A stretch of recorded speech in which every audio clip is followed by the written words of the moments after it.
what will be. If you've never heard this before, it's a little bit surprising and mysterious at the beginning. Daniel is first going to tell the king what he dreamed and afterwards tell him what it meant. You, O king, were watching, and behold, a great image. That means sort of like a statue. This great image, whose splendor was excellent, stood before you, and its form was awesome. This image's head was of fine gold, its chest and arms of silver, its belly and thighs of brass, its legs of iron, its feet partly of iron and partly of clay. You watched while a stone was cut out without hands, which struck the image on its feet of iron and clay and broke them in pieces. Then the iron, the clay, the brass, the silver, and the gold were crushed together and became like chaff from the summer threshing floors, and the wind carried them away so that no trace of them was found. And the stone that struck the image became a great mountain and filled the whole earth.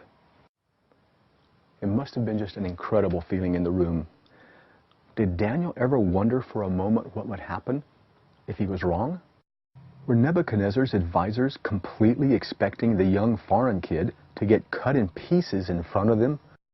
What was Nebuchadnezzar's reaction and feelings when Daniel began to describe this strange, amazing vision?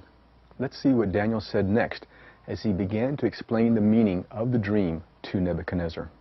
This is the dream. Now we will tell the interpretation of it before the king. You, O king, are a king of kings, for the God of heaven has given you a kingdom, power, strength, and glory. And wherever the children of men dwell, or the beasts of the field and the birds of the heaven, he has given them into your hand and has made you ruler over them all. You are this head of gold. Daniel told Nebuchadnezzar, you are this head of gold. This is the key to unlocking the mystery of this dream. Nebuchadnezzar, you and your kingdom of Babylon are this head of gold. But after you shall arise another kingdom, inferior to yours. Then another, a third kingdom of brass, which shall rule over all the earth. Here come the beginning of the predictions of the future.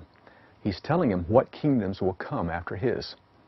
We'll just see here what Daniel told Nebuchadnezzar, and then look for explanations afterwards. And the fourth kingdom shall be strong as iron, inasmuch as iron breaks in pieces and shatters everything, and like iron that crushes, that kingdom will break in pieces and crush all the others. Whereas you saw the feet and toes, partly of potter's clay and partly of iron, the kingdom shall be divided, yet the strength of the iron shall be in it, just as you saw the iron mixed with miry clay.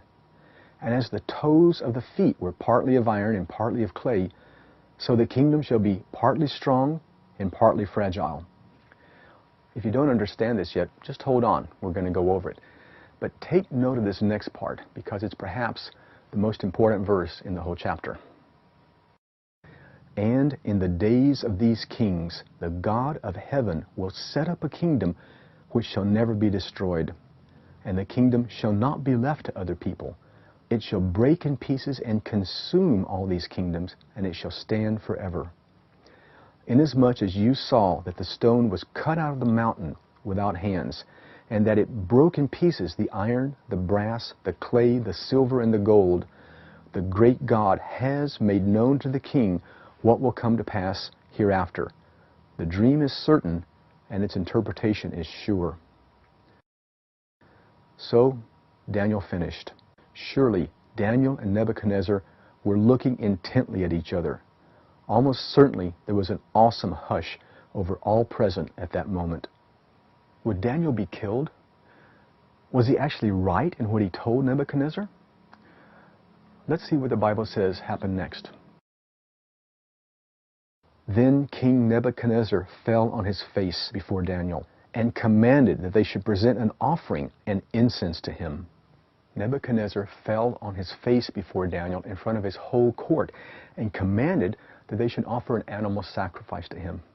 You know what that means? That was what the king had dreamed, and he knew for sure that that was the interpretation of it all. The king answered Daniel and said, "Truly your God is the God of gods, the Lord of kings, and a revealer of secrets, since you could reveal this secret." Then the king promoted Daniel and gave him many great gifts and made him ruler over the whole province of Babylon and chief administrator over all the wise men of Babylon. Just think if the leader of your country fell down at the feet of some young teenage migrant or virtual prisoner of war because of some truth that was revealed to him. It made just an unimaginable impact on this ruler of the world at that time. Let's look then at all this and see what it all meant. We know from what Daniel said that the statue's head of gold symbolized or represented Nebuchadnezzar and his kingdom Babylon from verse 38. "And whoever the children of men dwell, or the beasts of the field, and the birds of the heaven, has he given them into your hand, and has made you ruler over them all. You are this head of gold." And the next verse says that the silver represents another kingdom inferior to you. So, these parts of the statue represent kings and or their kingdoms. But why was Nebuchadnezzar in Babylon represented as a head of gold? Some people think that Daniel was just trying to flatter Nebuchadnezzar there. But God himself gave the dream, so that couldn't be it.